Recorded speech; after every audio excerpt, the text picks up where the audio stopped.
बिस्मिल्लाहिर्रहमानिर्रहीम। आज की इस वीडियो में मैं आपको बताऊंगा कि कैसे आप कंप्यूटर की बोर्ड शॉर्ट कीज़ यूज़ करते हुए अपना टाइम बचा सकते हैं और उस स्किल्स से जो है आप किस तरह जो है वो ज़्यादा से ज़्यादा फ़ायदा उठा सकते हैं। तो मैं हूं मोहम्मद सलमान और आप देख रहे हैं कॉलेज ऑफ स्किल्स डेवलपमेंट। जिन दोस्तों ने हमारा चैनल सब्सक्राइब नहीं किया उनसे गुजारिश है कि चैनल को सब्सक्राइब कर लें और बेल के बटन को दबा लें ताकि हर आने वाली वीडियो उन तक पहुंच सके। अच्छा दोस्तों, सबसे पहली जो की है शॉर्टकट की वो है Alt plus tab. Alt plus tab. अब Alt प्लस टैब का हम क्या करते हैं, अगर आपने बहुत सारी विंडोज़ ओपन की हुई हैं और आप you want to switch from one window to another, एक विंडो से दूसरी विंडो में स्विच करना चाहते हैं, तो हम क्या करते हैं Alt प्लस टैब यूज़ करते हैं। जैसे Alt और टैब को आपने दबाया तो आप ये देखेंगे जो भी आपने विंडोज़ खोली हुई हैं आप उसमें से आप क्या कर सकते हैं, स्विच कर सकते हैं। ये आपके सामने आ जाएगा। ये देखें कि अब कौन सी अपने डॉक्यूमेंट की तरफ जाना है। ठीक है, तो ये क्या है, ये Alt प्लस टैब है।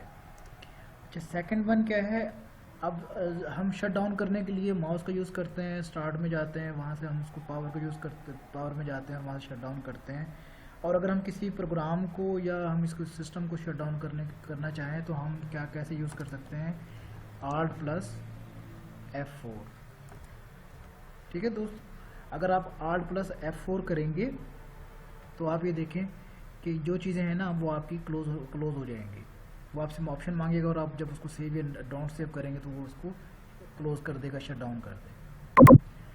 अगर आप जिस तरह मैं विंडो में काम कर रहा हूँ, आप कोई नया डॉक्यूमेंट बनाना चाहेंगे तो इसमें आप कंट्रोल प्लस N कर सकते हैं न्यू फाइल के लिए।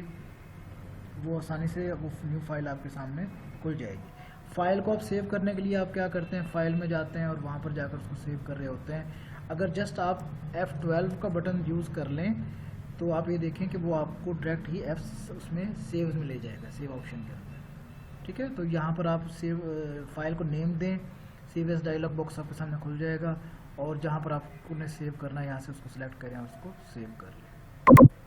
ठीक हो गया जी। उसके बाद अगला ऑप्शन है हमारे पास विंडोज़ प्लस D। आप जितने भी विंडोज़ में काम कर रहे हैं और आप चाहते हैं कि मैं इसको क्लोज करके डेस्कटॉप पर आ जाऊं, तो आप जस्ट क्या करेंगे, ये विंडो और D को दबाएंगे तो आप वो क्लोज हो जाएगा और आप उसके अंदर अपने डेस्कटॉप पर आ जाएंगे जो भी आपने काम करना है वहाँ पर। ठीक है जी।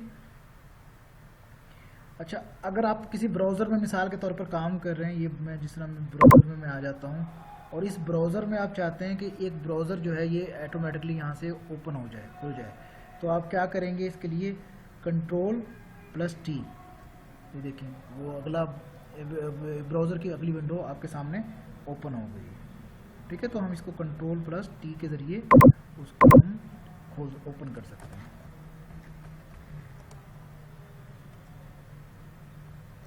ठीक है, अब आपने क्या करना है, किसी वर्ड को फाइंड करना है और उसको रिप्लेस करना है तो आपने सिंपली क्या करना है, कंट्रोल H करेंगे तो वो देखें आपके सामने वो फाइंड भी आ गया, रिप्लेस और गो टू का भी ऑप्शन आ गया। अगर आपने लाइंस में काम किया हुआ है तो गो टू के ऑप्शन पर आप यूज़ कर सकते हैं, वरना कोई वर्ड आप यहाँ से फाइंड करके डायरेक्टली रिप्लेस कर सकते हैं।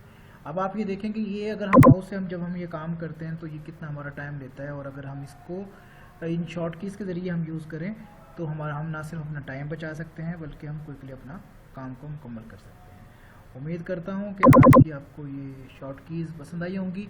नेक्स्ट वीडियो में इंशाल्लाह कुछ और शॉर्ट कीज़ के साथ हाजिर होऊंगा। अपना बहुत ख्याल रखिएगा। पाकिस्तान जिंदाबाद।